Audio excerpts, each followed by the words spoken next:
வணக்கம். TN education YouTube சேனல்லேருந்து பைத்தானை பற்றி நிறைய வீடியோக்களை வெளியிட்டுருக்கிறோம்.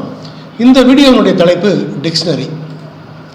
இந்த வீடியோவில் நம்ம என்னெல்லாம் கற்றுக்க போகிறோம், டிக்ஷனரினா என்ன, அதை எப்படி உருவாக்குறது, கிரியேட் பண்ணுறது, அதில் உள்ள எலமெண்ட்ஸ் எந்த மாதிரி அக்சஸ் பண்ணுறது, எப்படி எலமெண்ட்டை ஆட் பண்ணுறது, தேவையில்லாத எப்படி டெலீட் பண்ணுறது, லிஸ்ட்டும் டிக்ஷனரிக்கு இடையிலான வேறுபாடு.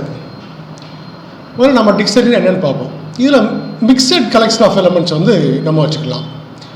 ஒரு பக்கம் கீ இருக்கும், இன்னொரு பக்கம் எலமெண்ட் இருக்கும், டேட்டா இருக்கும். இதை இந்த நெளிவு அடைப்புக்குள்ளே கொடுக்குறோம். முதல்ல நாம் ஒரு டிக்ஷனரி எப்படி கிரியேட் பண்ணுறதுன்னு பார்ப்போம். இங்கே டிக்ஷனரி நேம் கொடுக்குறோம், இதான் அதனுடைய சின்டாக்ஸ். டிக்ஷனரி நேம் கொடுக்குறோம், ஈக்குவல் டு இடது பக்கம் கீ கொடுக்குறோம், வலது பக்கம் வேல்யூ கொடுக்குறோம். இந்த மாதிரி எத்தனையும் நாம் கொடுத்துக்கலாம். இப்போ உதாரணத்துக்கு கிரியேட்டிங் டிக்ஷனரி, இப்போ டிக்ட் ஸ்டூடெண்ட் கொடுத்து REGNOங்கிறது கீ, 1001ங்கிறது வேல்யூ, நேம்ங்கிறது கீ, ரக்ஷாங்கிறது வேல்யூ. இந்த மாதிரி சில கீயும் வேல்யூவும் கொடுத்துருக்குறோம். இங்கே பிரிண்ட் பண்ணுறோம். இதனுடைய விடை இது. இப்போ பைத்தானுக்கு போகிறோம். இதுதான் ப்ரோக்ராம். இதனுடைய விடை இந்த இருக்குது. அதே ப்ரோக்ராம் தான் நம்ம கொடுத்துருக்குறோம்.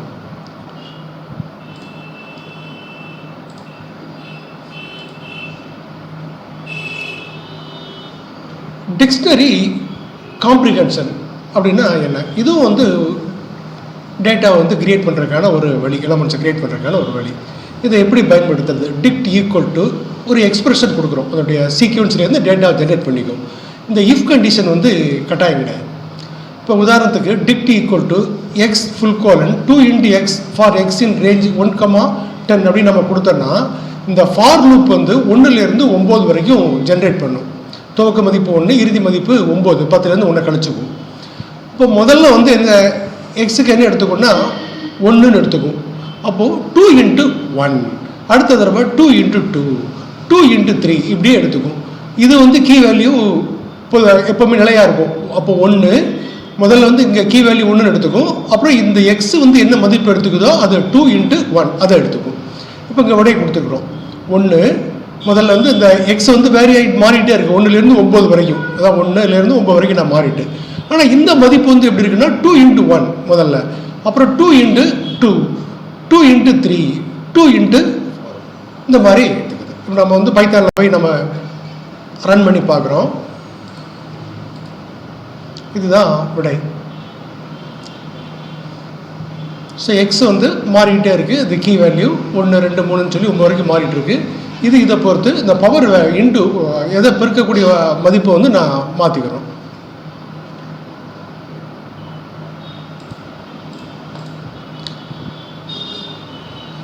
டிக்ஷனரியில் நம்ம ஸ்டோர் பண்ணிக்கக்கூடிய டேட்டாஸ் எல்லாம் எப்படி எடுக்கிறது இங்கே பார்க்குறோம். இந்த மாதிரி நம்ம ஸ்டோர் பண்ணிக்கிறோம், இங்கே பிரிண்ட் பண்ணுறோம். இது ஒரு மெத்தட். மை டிக்ட்னு கொடுத்தோன்னா அந்த டிக்ஷனரியில் உள்ள எல்லா டேட்டாஸும் கீயும் மதிப்பும் வந்துடும். இங்கே இந்த மாதிரி கொடுத்துக்கலாம். கோட் மார்க்கில் ரிஜிஸ்டர் நம்பர் கொடுத்துட்டு மை டிக்ட்னு கொடுத்து அந்த கீயை கொடுத்தோன்னா அதனுடைய மதிப்பு இங்கே வந்துடும். ரிஜிஸ்டர் நம்பர் கோட் மார்க்கில் உள்ளது அப்படியே வந்துடும்.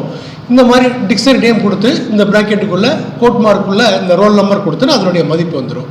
அடுத்தது நேம் கொடுத்துருக்கோங்க, ரக்ஷான் வந்திருக்கு, ஸ்கூல் சாப்டர் ஸ்கூல் வந்திருக்கு, இங்கே அட்ரஸ் திருநெல்வேலி. இந்த மாதிரி ரன் பண்ணுறோம். அதே மாதிரி மதிப்பு இங்கே வந்துருச்சு. ஒரு மதிப்பை எப்படி ஆட் பண்ணுறது அப்படின்னு நம்ம பார்க்குறோம். இதெல்லாம் நம்ம போன ப்ரோக்ராம்லேயே நம்ம பார்த்துட்டோம். இப்போ மை டிக்ட்டுங்கிறது டிக்ஷனரி நேம், அதில் கிளாஸுங்கிறது கீ, டேட்டா RC இதை நம்ம ஆட் பண்ணுறோம். இந்த ரோல் நம்பர் எப்படி கீ, நேம் கீ, இதெல்லாம் டேட்டா இல்லையா? அந்த மாதிரி இந்த டேட்டாவை இந்த மாதிரி நம்ம ஆட் பண்ணிக்கிறோம். இங்கே நம்ம பிரிண்ட் பண்ணுறோம். இந்த கிளாஸ் கொடுத்துட்டு மை டிக்ட் கிளாஸ் நம்ம கொடுத்த உடனே இந்த மாதிரி பிரிண்ட் ஆகிடுது.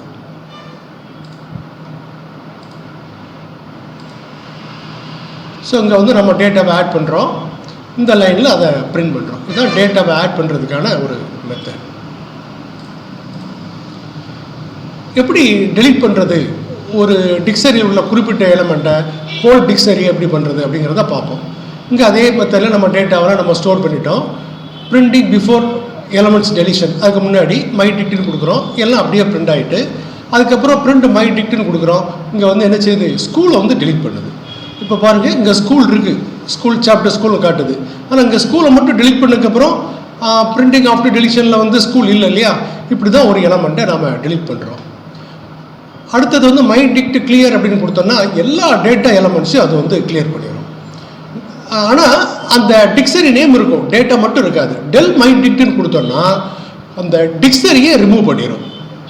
இப்போ நம்ம பார்க்கலாம்.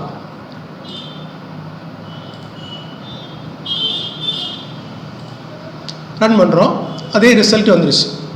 இங்கே வந்து என்ன செய்யறோம், ஸ்கூலை மட்டும் டெலிட் பண்ணுறோம். இங்கே வந்து ஸ்கூல் வராது. இந்த இடத்துல இங்கே ஸ்கூல் சாப்டர் ஸ்கூல் இருக்குது, இங்கே நேம் இருக்குது, நேம் ஸ்கூல் அட்ரஸ் வந்துருக்கு இல்லையா, இடையில உள்ள ஸ்கூல் வந்து இல்லாமல் போயிட்டு, ஏன்னா அதை நம்ம டெலிட் பண்ணிட்டோம்.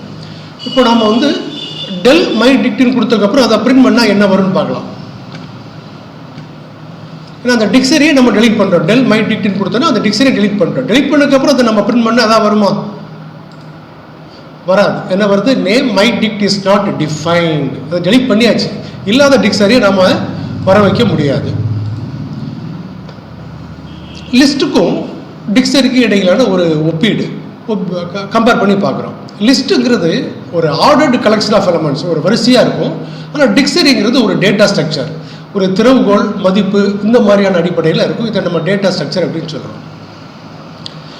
ஒரு லிஸ்ட்டில் வந்து ஒரு இண்டெக்ஸ் வேல்யூ பயன்படுத்தி நம்ம டேட்டாவில் நம்ம அக்சஸ் பண்ணிக்கலாம்.